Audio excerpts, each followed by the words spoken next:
So I figured that I would put together some tips and tricks and really what I work alongside with my clients and really put it into bite-sized pieces, because when you're talking events, they can be some of the most impactful ways to get in front of your audience and connect with your audience. But a lot of times what I hear is, oh, events are too hard, or they cost too much, or there's too much effort. And yeah, sometimes it's just a matter of figuring out if events and what type of events best suit your marketing personality, the way that you get in front, and also what do you want from the event? Is it awareness, or are you building credibility, or do you have an upsell?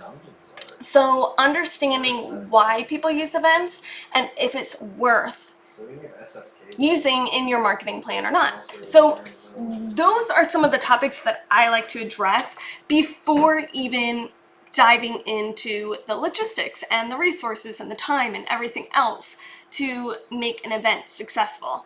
So I'm going to dive in. Today's topic is the 8 steps that I use before even diving in to determine if we should move forward with an event or not. And that could be in the context of, should I host an event? Should I put my time, energy, resources into this event? Should I exhibit? Especially if you are considering taking a sponsorship opportunity. I have clients that have spent tens of thousands of dollars to participate, and it's a matter of going through the motions or just attending an event. Because if you're going to build connections, is it worth your time, your energy? Is it the right event? So the 8 steps that I use for every single event strategy. So give me a thumbs up. Let me know if you use events currently, if you attend events, if you want to host events. Tell me why you're on this Facebook Live with me. Go ahead and drop me a like, a heart, and I'm gonna get started. Okay, so number 1, know the 6 W's of event worthiness. I talk about this all the time. I have videos in my private groups, so I'm going to list them off very quickly, but don't worry. I have an entire training just on this, so I'm going to go quick on understanding the 6 W's to ask yourself, why should I go to this event or host this event? Why? 2, who is your target audience? What happens is sometimes if your audience isn't very clear, then you don't know if those people will be at that event or how to attract that audience. So really having a very clear understanding who your target audience is, that is part of my entire screening process. So if you need help with that, that's something to really dive into. So who is your target audience? To even know if they'll be there or who to attract. Who is needed to put on a successful event? So again, if you're the host, that's going to be different than if you are using it as a marketing platform. Either way, that's the question that you want to ask yourself. Who is needed to make this successful? And do you have those people in-house? Do you have to bring them on board? Do you need to bring on a marketing team or a logistics team? Or are they at your fingertips already? What are your objectives and the goals, and how are you going to reach them? So determining that ahead of time, ask yourself what logistically needs to happen and list that out. That's really what I help my clients to do before we jump into the logistics. More times than not, some people actually dive into using events. They're already hosting events. They may be on tour, so they're logistically in the motions before they really sat down and put a strategy together. And what is your pre, during, and post-event customer journey? So those are the 6 W's. Again, either watch the replay, but I will have more training specifically just on those, because that is number 1. Number 1, I ask people, if that is not clear, if any of those 6 things are not clear, then we want to focus on that before we actually move into investing money into events. So clarify your 6 W's of event worthiness, and really that can be used for other marketing or business. Really, that's just the core before moving forward. So number two is my next step to creating an event strategy. And that is ranking what I call the 7 C's. I know, I like acronyms and I like ways to really group like-minded or like categories together. So real quick, those categories: cash flow, the conversion into sales and results, credibility, community engagement. I have my cheat sheet right here, even though I say it all the time. Collaborations with the other contributors and sponsors, campaigns and create buzz. Did I miss one? Let me see. 1, 2, 3, 4, 6. I may have missed one on there. Rank your 7 C's. This is part of my assessment. I do trainings on this. It's in the free groups. If you're not part of my free group yet, I will make sure that the link is in there. It's also attached to my business page. So that's number 2. You want to rank your objectives. It's very difficult to create your goals and how you're going to reach those goals if you're unclear of your objectives. So the 6 W's are why you're doing the event and how you're going to do the event, but the 7 C's are creating the goals and your objectives. Number 3, you want to define your customer journey. This is something that is very important in using events, especially because they can be so expensive or, time consuming, pulling all your resources. So having that clear customer journey is something that we want to do before you dive in.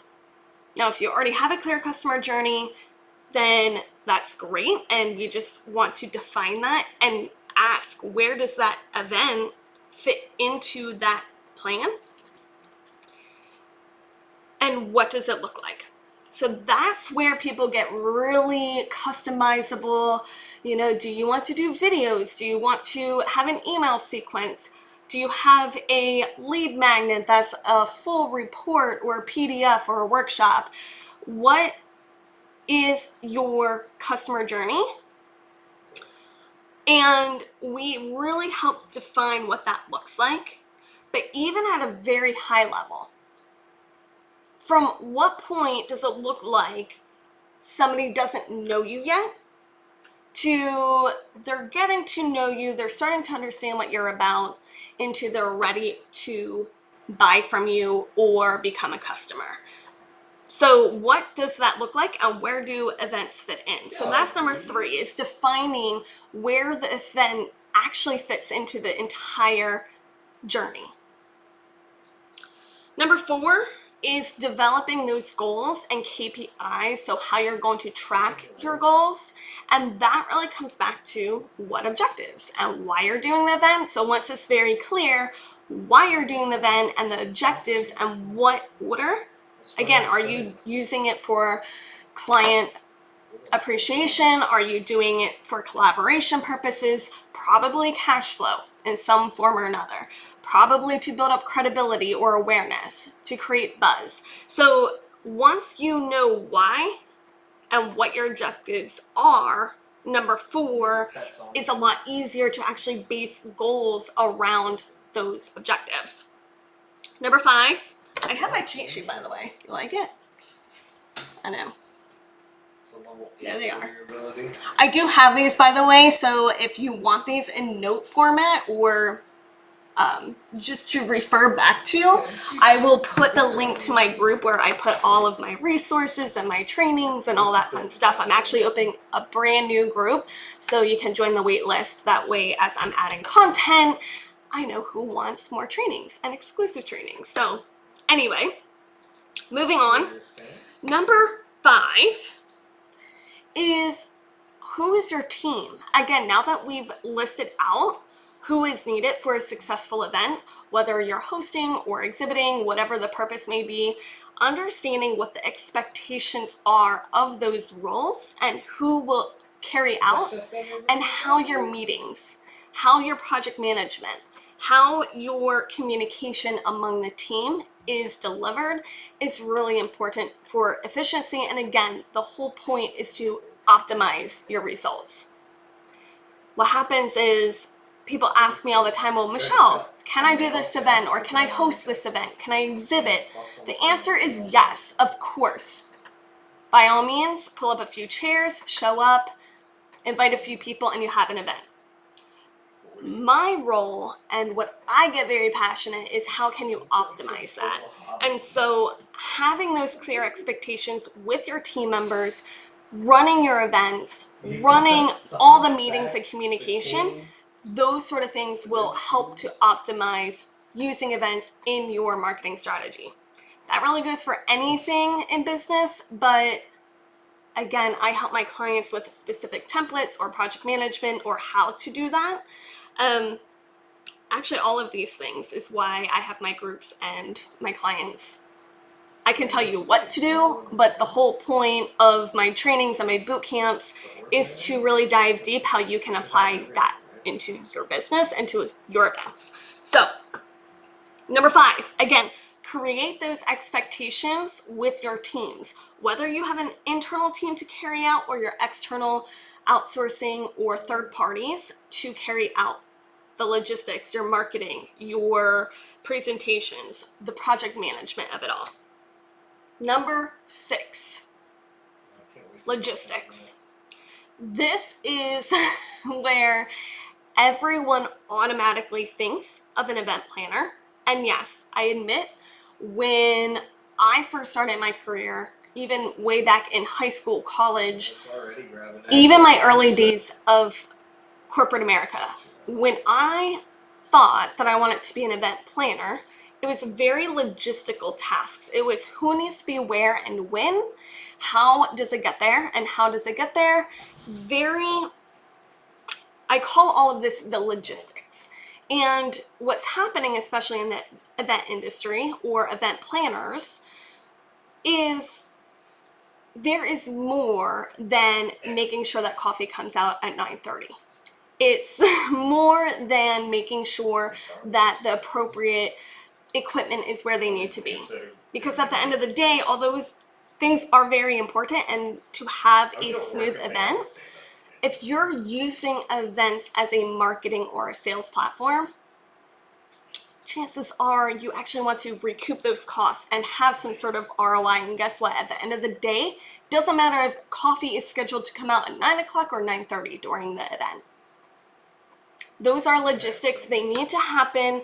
That is why I now partner. If there are any logistical event planners in my network, make sure you reach out to me, because that is the part that I bring on, that I partner with, because it's needed.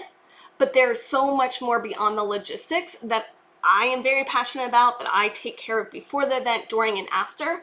So these people are amazing. I love working with event planners logistically, and also working with them to help before, during, and after to actually maximize and optimize the results.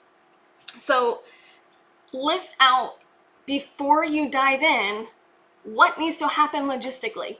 Again, who is taking care of that? How is it going to get there? All of these things, because guess what? I'm not doing that anymore. Yes, I oversee it. I make sure that they happen, but it takes more than one person for all of these things to work. So that is number 6. Number 7. Again, I'm going over the 8 steps that I go through to create an event strategy. This is part of my process for every single event. I go through these 8 steps, and I'm on number 7. I lost my train of thought for a second. So number 7 is to then execute all 6 stages of the event marketing strategy foundations. So that is going through your process, which I help clients to go through, and identify what I call broken bridges. Those 6 foundations would be your strategy, which is what we're talking about today.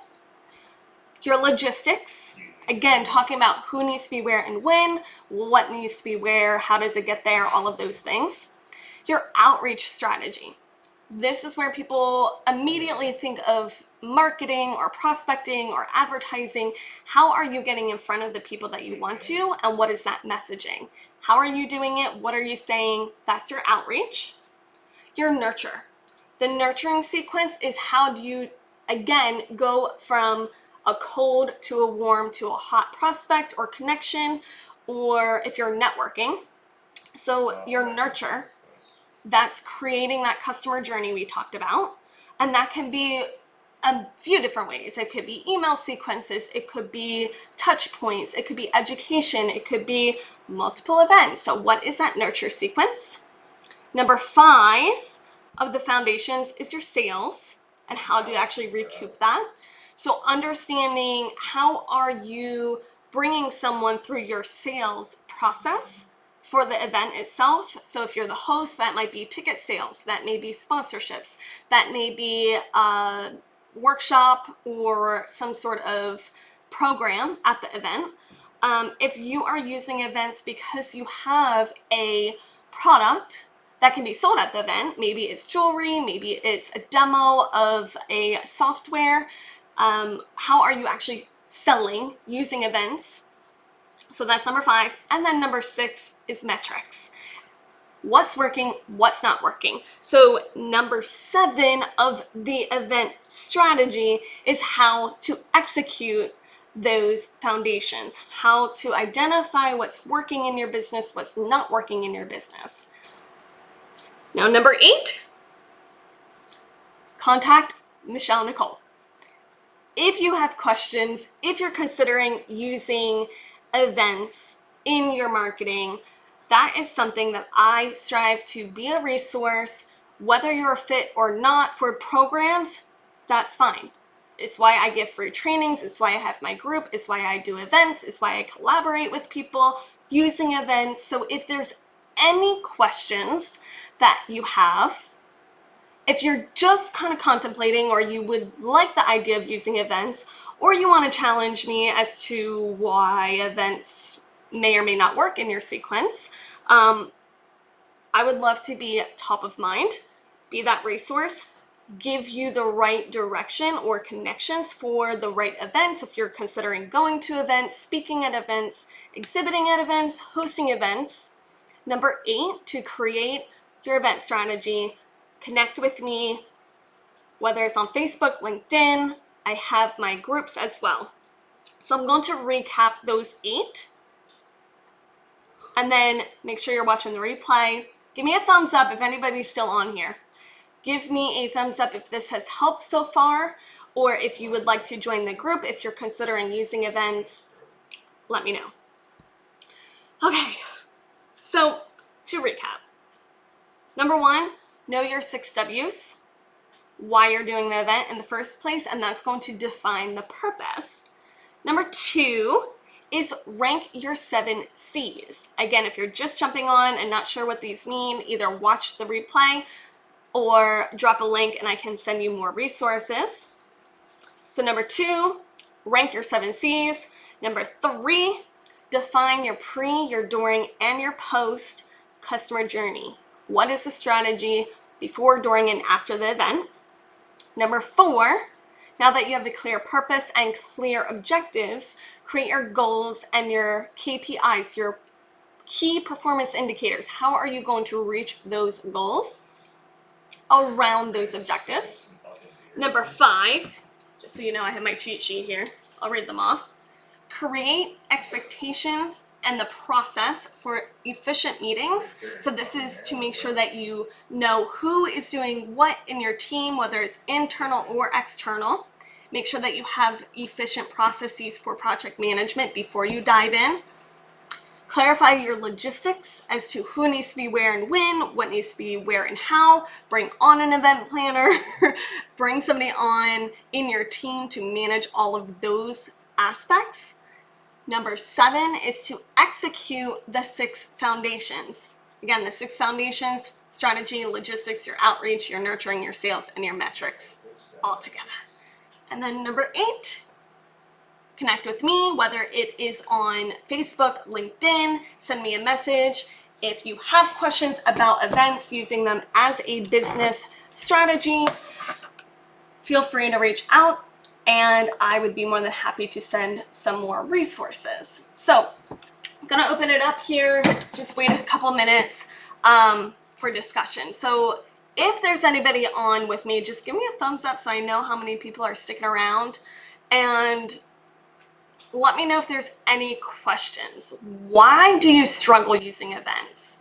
Some of the big things that I come across and when people are talking to me in their strategy, I want to hear more from you. So if you're watching the replay, drop in the comments why you struggle most or why you hesitate to use events. If it's something that you want to consider, but maybe it hasn't worked out in the past, or maybe it's something that you're not sure if you'll actually recoup the investment. So those are just some questions that if you're watching this, catching the replay, drop in the comments, and I'm more than happy to send those resources. And otherwise, that is my training for today, and I will drop all my links below. So give me a shout out if this is something that was helpful. Drop me a heart, a like, go ahead and share with somebody that you know that wants to use events in their marketing or business. And I hope you guys have a wonderful rest of your week, and I will catch you guys later.